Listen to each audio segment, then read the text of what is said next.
I'm gonna be doing a live unboxing right now. You may all know that I've ordered the Talk 30th anniversary set. Uh, yeah, I'm just making sure I sound good on here. And yeah, this came in the mail last night from Burning Shed. You can see their logo right here. I quite like how the logo looks on this box. So I'm gonna be opening this and look at the contents, and yeah, it's pretty much all there is to it. And this box set, this 30th anniversary release in general, like we've said, was a real surprise when it was announced, because talk isn't often overlooked. Sorry, I'm just making sure I cut in the right places. Talk is an often overlooked Yes album.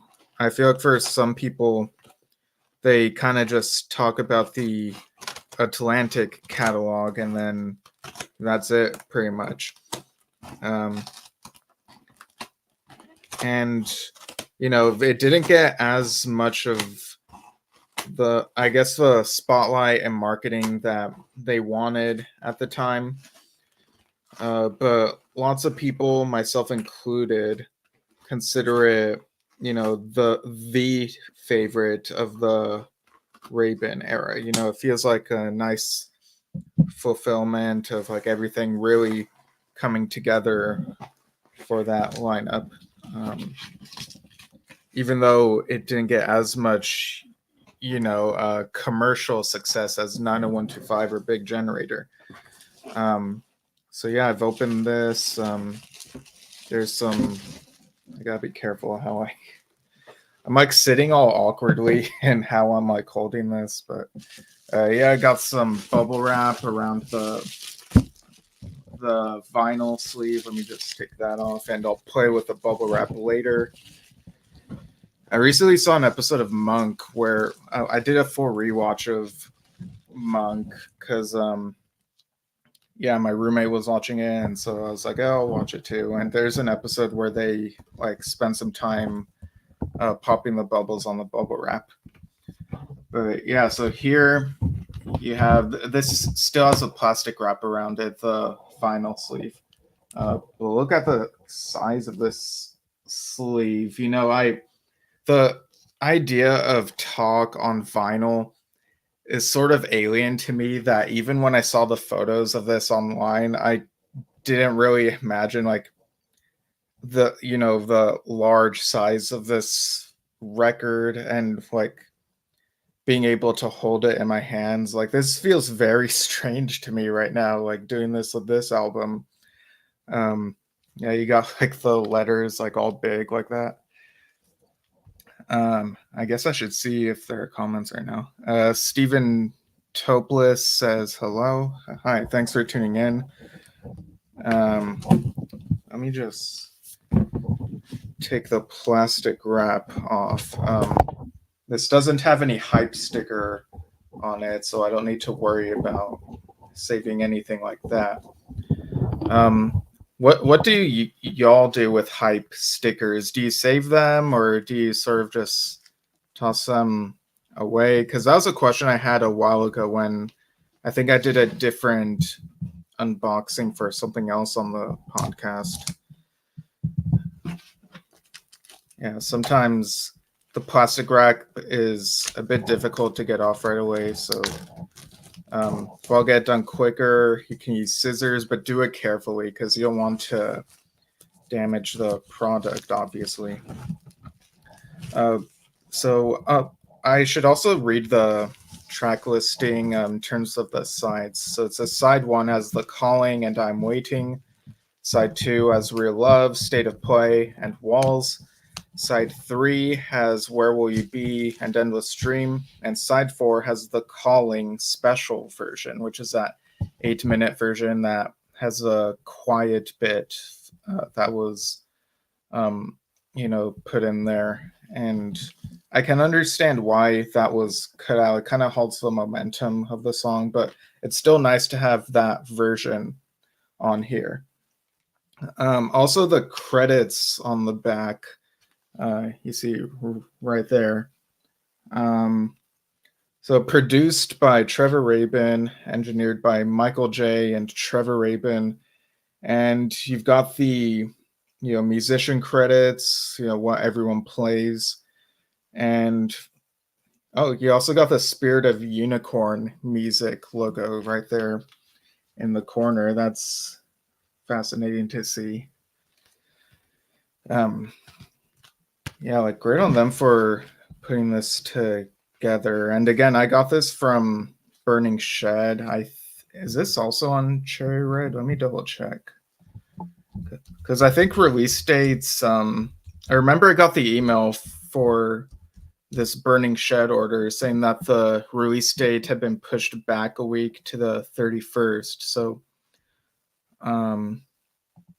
this came in like not too long after I was expecting it. In fact, this is pretty much around the time I was expecting to have it in general. Okay, yeah, Cherry Red does have it as well. All right, so let's look inside of this sleeve. Stephen Topla says, keep your stickers for 10 years, then wear them at a concert. Oh, okay. That's a nice strategy. All right, so I'm taking out the... well, I guess this whole thing is technically a gatefold, right? I was referring to it as a sleeve, but I'm actually taking out the vinyl sleeves out of it. So I might be getting my terminology mixed up. But, oh, wow. Okay. So this is the, side 1 and side 2. And the back of this has writing on it. Let's see. Okay, this is the Jerry Ewing essay, Prague Magazine, and this was written in London, October 2023. It begins with an eye-catching line. I called it onion as I cried every time I heard it. So yeah, that I guess begins with Rick Wakeman's quote about Union, the Yes album before this one. So yeah, I'm very excited to read this. I was not expecting this to be on the back of the sleeve. Like that's actually really clever. Really use up the space for that. Oh, all right, let's see how the record itself looks.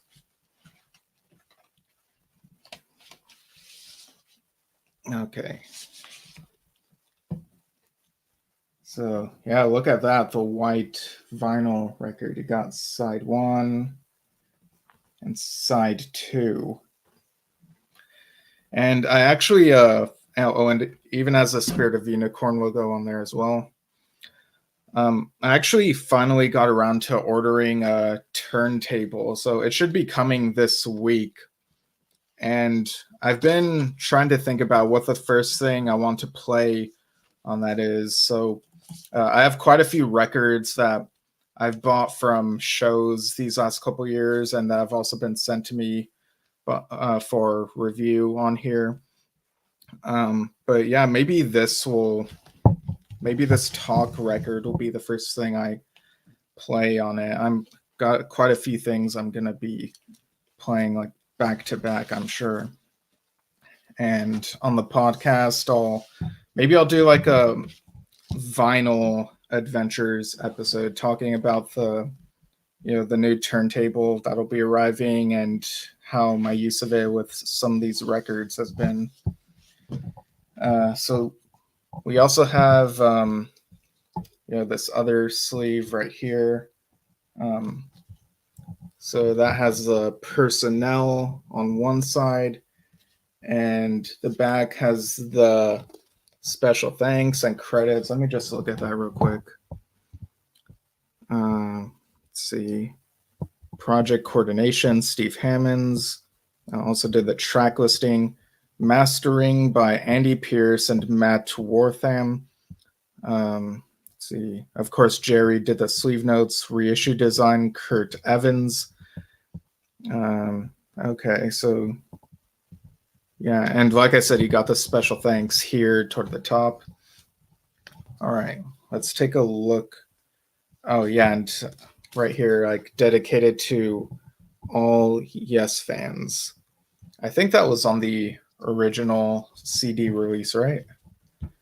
Because I feel like this isn't the first time I've read that.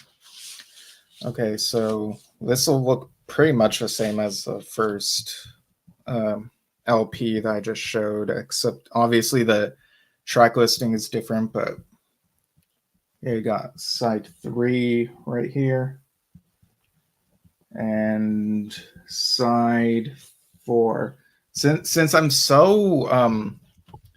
such a novice when it comes to, I guess, at least I feel like I am when it comes to holding up vinyl records. So I do kind of wonder if I'm ever doing anything wrong that might make the more experienced kind of cringe. And if I do, I apologize.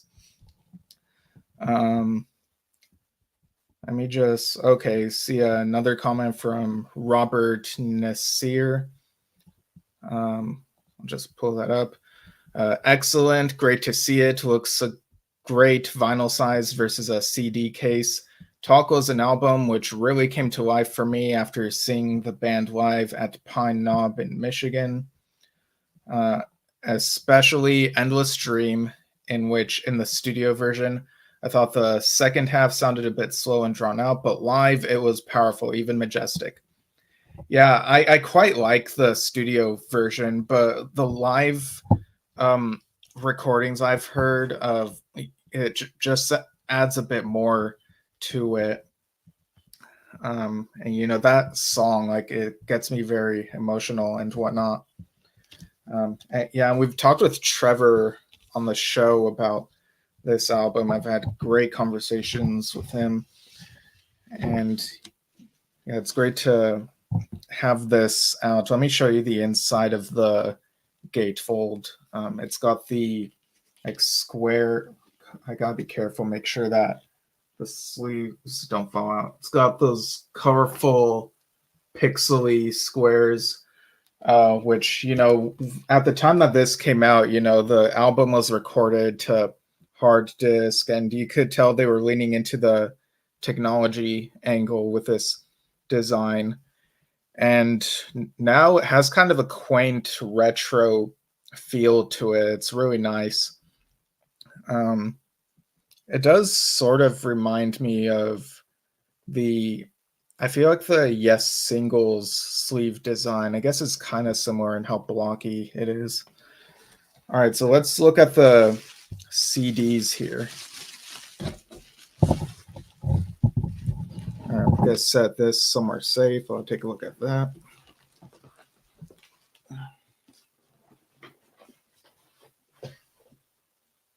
Okay, there we go. All right, so this is also in bubble wrap, and it's got like a Burning Shed card right here. Those come in pretty much all of their orders. Okay.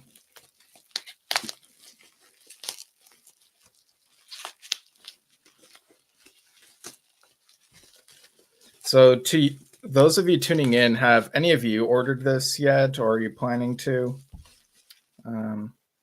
Okay, so set the Burning card or Burning Shed card aside for the moment.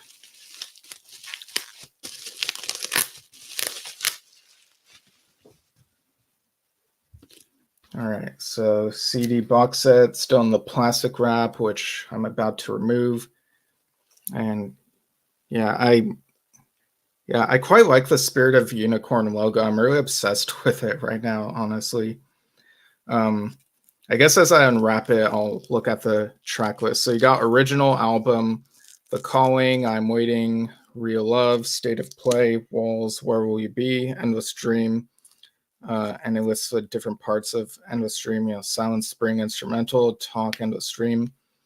And then under that, it says Talk versions.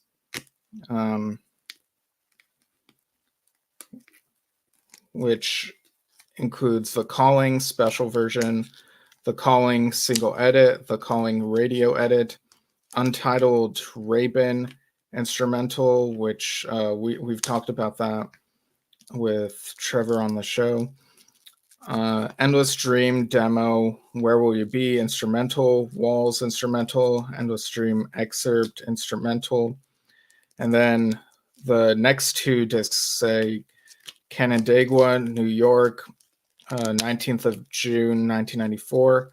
You've got on the first disc of that, I'm Waiting, The Calling, Rhythm of Love, Hearts, Real Love, Changes, Heart of the Sunrise, and Roundabout.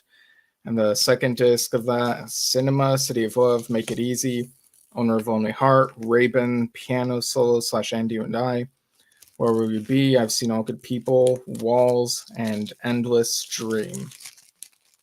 I feel like I would have gotten the plastic wrap off quicker if I wasn't so focused on reading the track list, to be honest.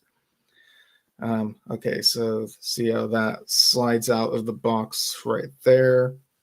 And yeah, be careful.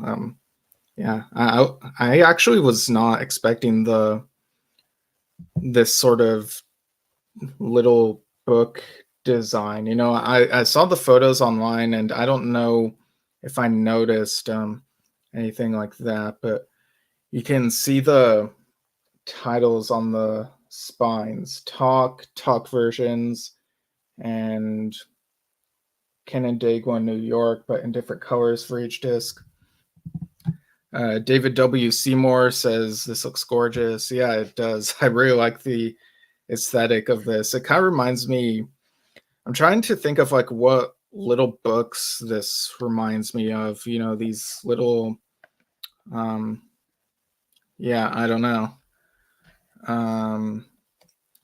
Robert Nasir says, like a humorous internet meme designed to make you feel old. I can't believe it's the 30th anniversary of Talk. Seems like only yesterday when they did the big Talk release interview, and Victory put out the very quirky Yes Active CD-ROM. Yeah, that is very of its time, you know, leaning into the technology and whatnot.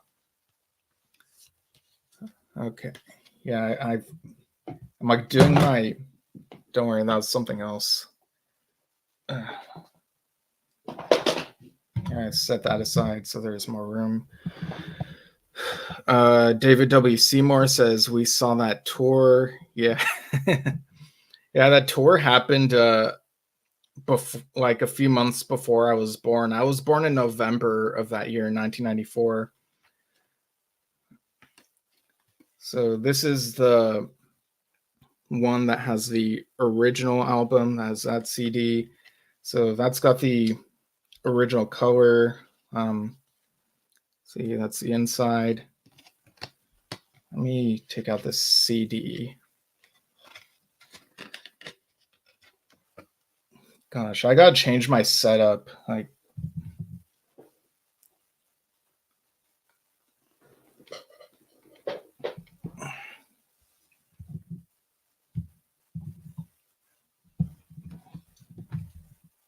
okay, here we go. So taking the first CD out of the sleeve, trying to figure out the best way to do this. Okay.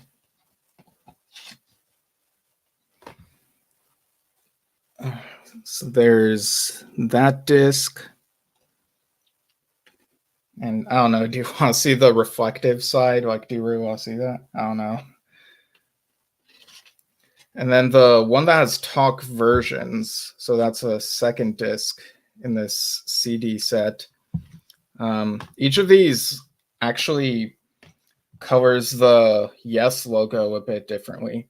So you see the color palette there, it goes from purplish Y to greenish E to bluish S. Got the track listing there. Did I show the track listing of the first one? Yeah. Okay, and you got the inside with the pixel design I mentioned.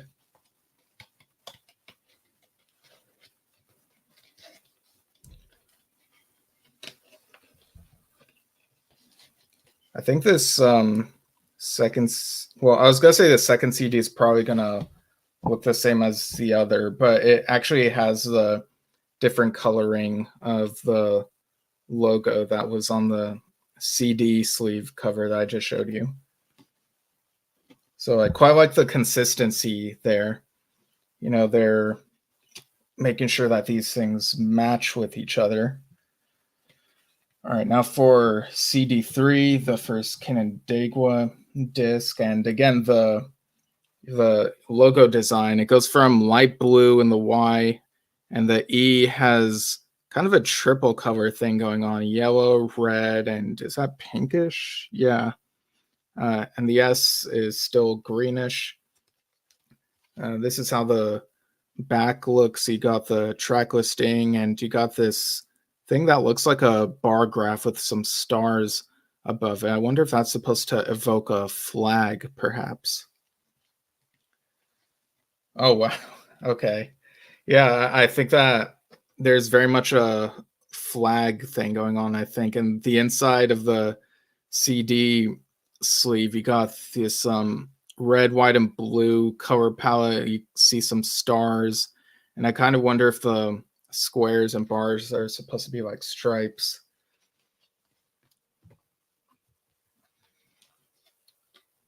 All right, just taking out the CD of that carefully.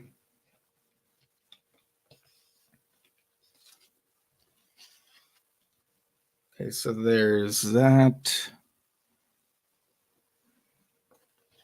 And again, the coloring is very consistent with the coloring of the logo on its respective CD sleeve.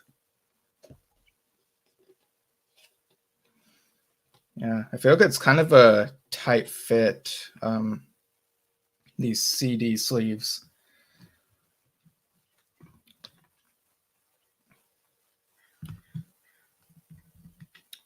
Let's see, Rick DeSarle or DeSarle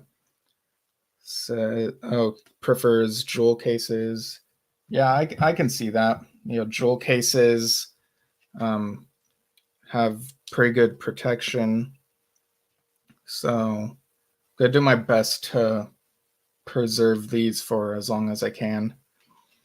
All right, the fourth CD sleeve. This one, the Y has like a light blue. The E has that same triple color thing going on, and the S is still greenish. So a little bit of variation there. You still got the colored pixel design thing going on in the inside of that. And then the CD.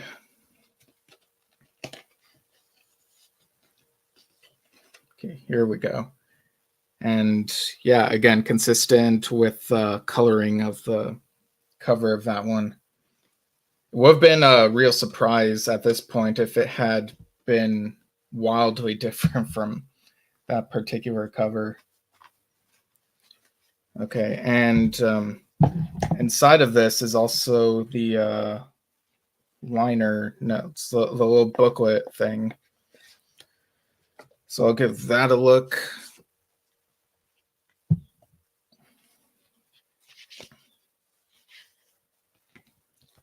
So yeah, it's got the logo and the credits. Okay, this has the same essay that was on the back of that vinyl sleeve that I showed you earlier, which makes sense because I think that on the product listings for this, there's the listing where you get only the CD set, and there's the listing where you can get the CDs plus a vinyl. Yeah, at least I think that's. Let me double check myself. Let's see. Yes.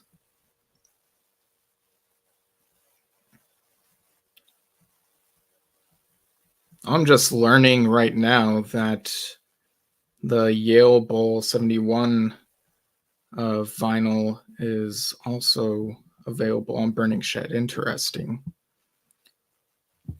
Okay, I'll give that a look later. Yeah, because on Burning Shed, you have the deluxe and white vinyl bundle, so that includes the CDs and the LPs. That's what I got. And there's another that has just the original CD and the white vinyls together. And there's one where it's the vinyls separately from the looks of it, and another with the CDs separately, and another with just the original CD separately. So yeah, it's understandable that this essay would appear in two different places in case someone gets one or the other. Yeah, I'm just getting kind of lost in like the Yes product listings here now. Yeah, I see Stephen Lamb's 90125 book is also on there and slightly discounted, so we'll have to give that a look. We'll have to have him on to talk about that in the future, maybe later this summer. Yeah, so I'm just skimming through the essay. You got a nice quote that's on the side here where it's written in sort of the same font that Peter Max's name is written on the cover. And the quote is, "I'd spent all of 12 years working with the Yes Band, but just thinking about making great music." Yeah, this is going to be an interesting essay to read. And yeah, I'm going to read it off air, and then at some point I'll come back on here, maybe with Dad, once we've both experienced our bundles. And as I flip through, like the big quotes that are in the margins, they're written in that same font where it looks like it's written in pen, but it's like different colored pens. So you have a quote in black, then red, purple, blue, yellow, green. I don't know if that's red again or maybe a shade of brown. The lighting is kind of confusing me. And then blue again, I'm pretty sure. Yeah, the last quote is glorious. It was like a renaissance of yes to me. That, of course, is John Anderson's quote. Oh, and the last page of this, just skimming, like it mentions John's touring, his tours with the Paul Green Rock Academy and the Band Geeks. And yeah, no spoilers for the set list of Band Geeks, like what John and them are doing right now, but there are some surprises in there. Yeah, I don't know if I should say what they are on here or wait a bit for the later episode. Let's see. Oh, okay, and you got the credits here, the writing credits. I'm trying to remember if the original CD was this specific with the credits. It's a lot of Rabin and Anderson, and of course you got Hodgson credited for Walls, Squire credited for The Calling and Real Love. And you even got the writing credits under where the tracks for the the talk versions and the live tracks are listed. And you've also got the project coordination information, stuff that I think I read earlier on the vinyl. So yeah, this is an interesting package. It's really something to actually be able to see this in person. Right. So like I said, Dad's his bundle will be arriving sometime this week, I think. I think he'll have it once he's finished with his trip, and then I think a couple days after that is a trip that I'm going on. So at some point we will, I'm sure, talk about this set after having listened to the contents. I'm going to try to make some time. Maybe I'll even bring the CDs on the trip, or maybe I'll listen before. I've still got to figure that out. But yeah, there's some interesting stuff coming up, and very excited to delve into. So you can follow Yes Shift at Yes Shift on YouTube and Facebook, and you can email yesshiftpodcast@gmail.com. And you can also find us on various podcast apps. If you just type Yes Shift and search us, you'll probably find us. And yeah, I'm very excited to delve into these and be able to report back in the near future. So thanks for tuning in, and see you all next time.